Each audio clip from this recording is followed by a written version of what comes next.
Udah lama aku nggak nyapa kalian ya. Nah, di video kali ini aku mau ngajakin kalian untuk membahas tentang tata kelola keuangan rumah tangga.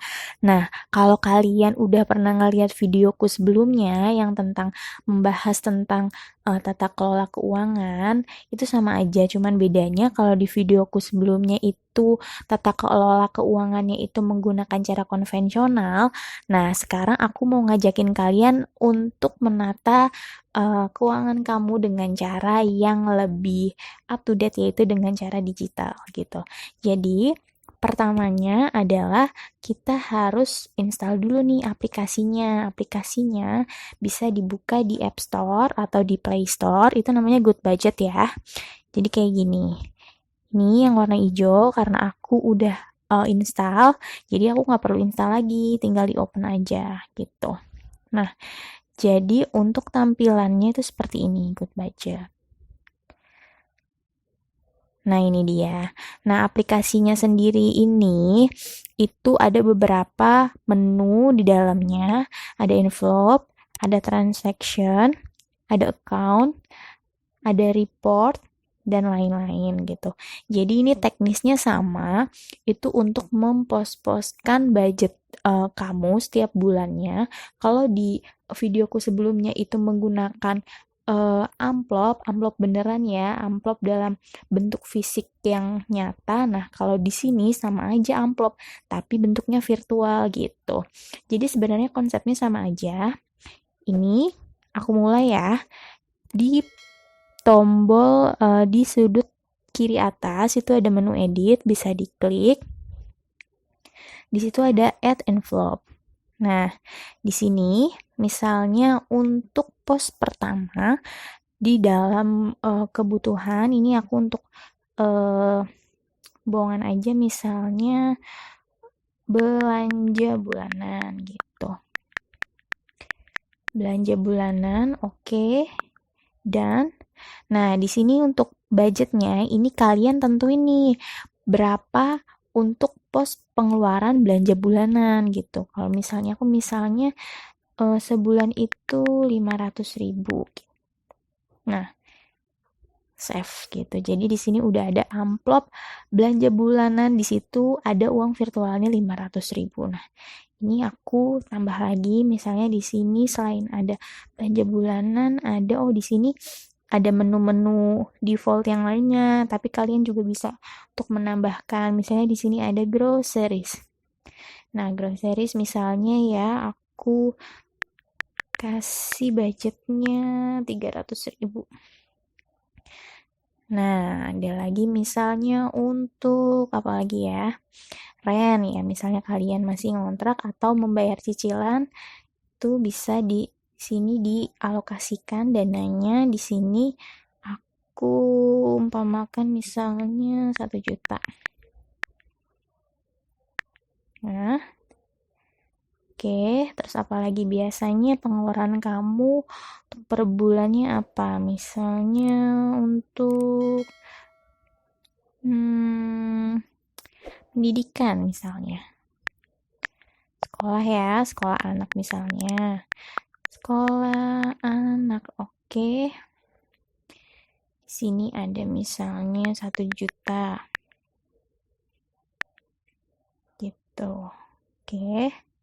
Terus ada lagi misalnya untuk kebutuhan ya, entertainment di sini misalnya aku kasih 500.000, oke gitu. Jadi ini untuk perumpamaan aja ya. Nanti untuk pengeluaran kaliannya, misalnya untuk pos-pos budgetnya itu sesuai dengan kebutuhan kalian masing-masing gitu. Jadi disesuaikan.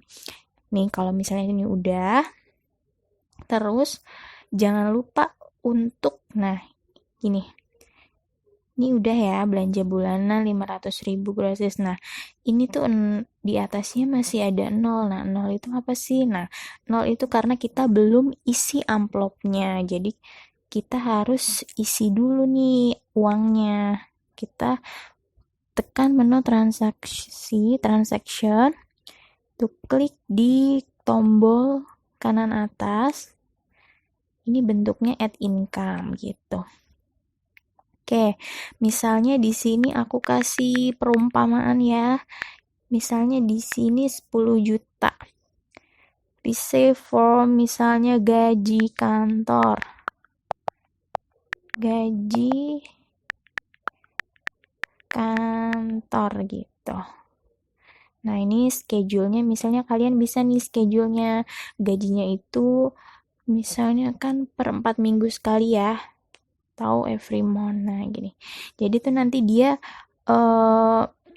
otomatis akan bertambah setiap bulannya. Tapi kalau misalnya kalian pencetnya yang lain, never, itu nggak pernah, kalau once itu cuma sekali gitu. Nah, ini udah. Nah, ini bisa di-specify atau keep unallocated. Nah, ini untuk isi tadi pos-pos bulanannya. Nah, ini lihat. Kalau di sini kan belum terisi ya, ini aku isi. Set to budget amount. Nah, klik.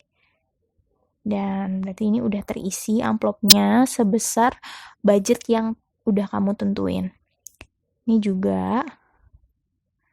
Oke. Chain juga. Untuk sekolah anak. Nah. Ini juga oke. Udah. Sip. Nah. Jadi kayak gini bentuknya. Kalau misalnya tadi udah diisi amplopnya, misalnya pemasukan kamu setiap bulannya berapa, itu diisinya di menu transaksi, terus nanti dia di add income gitu. Nah, nanti bentuknya kayak gini gitu. Nanti bentuknya itu di sini ada amplop-amplopnya nih. Amplop-amplopnya masih full. Di sini uangnya masih ada 500.000, 300, sejuta, 1.500.000. Nah, dari 10 juta yang uang yang kamu isi itu tadi, dari pos-pos kebutuhannya itu kan kalian hanya isi 3.300.000. Nah, di sini yang paling bawah itu unallocatednya itu masih ada 6.700.000. Nah, ini gimana sih cara pengoperasiannya? Jadi aku kasih tahu ya. Misalnya nih, untuk belanja bulanan, kalian klik di sini. Di situ kan budgetnya 500.000 ya. Tapi kalau misalnya kalian nggak ngabisin atau masih ada sisa, kalian bisa edit di sini. Nah, expense, belanja ya. Kamu belanja di mana? Misalnya beli di supermarket. Supermarket.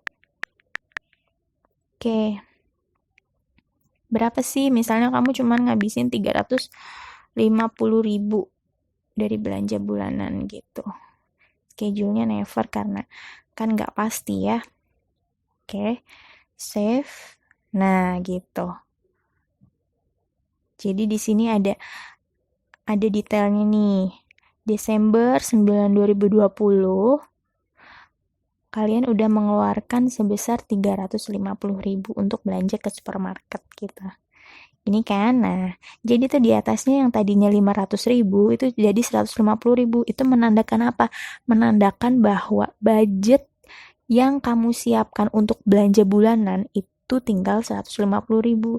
Jadi kalian bisa hati-hati nih, bisa mengira-ngira kalau udah segitu untuk tidak pakai uangnya di luar kebutuhan gitu. Jadi udah dipos-posin. Nah, misalnya ini juga nih. Untuk groceries ini misalnya kalian beli sayur di pasar. Oke. Cuman misalnya 35.000 gitu ya. Save. Oke. Nah, itu. Jadi jatah kamu untuk belanja groceries itu tinggal 265.000 dari patokan budget yang udah kamu tentuin sebesar 300.000. Nah, di sini, di atas ini ada jumlah Oh, di sini ada sisa.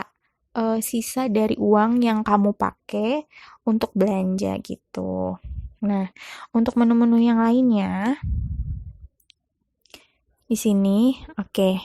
Di sini kan uang kamu itu tadi dimasukin adalah 10 juta dari beberapa transaksi yang udah kamu lakuin. Ini ada rinciannya: belanja ke pasar 35.000, ke supermarket 350.000. Nah, di sini ada rekapnya nih bahwa uang kamu tersisa 9.615.000 gitu. Jadi sebenarnya di sini tuh lebih ini ya, lebih rinci, ada tanggalnya, ada, kalian juga bisa ngelakuin pembukuan juga, pencatatan juga, cuman bedanya ini tuh lebih praktis di satu tempat gitu.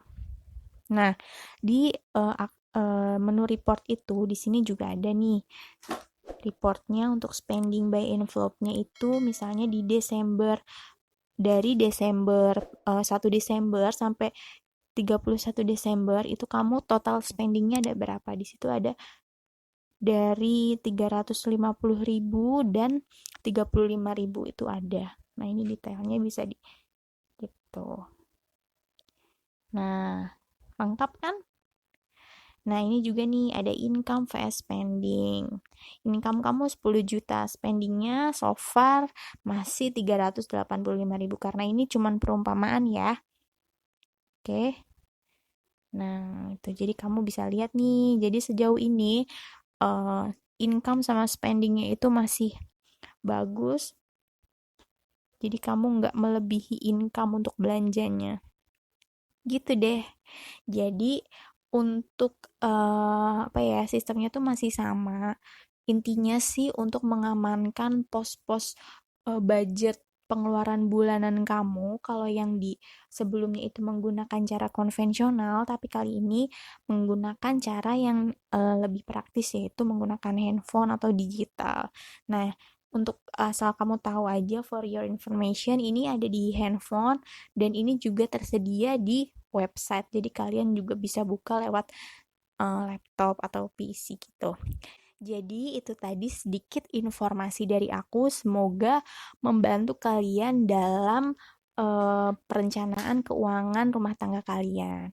Jadi buat teman-teman yang suka sama video aku, jangan lupa di like, subscribe, dan komen di bawah ya. Assalamualaikum, sampai ketemu di videoku selanjutnya. Bye-bye.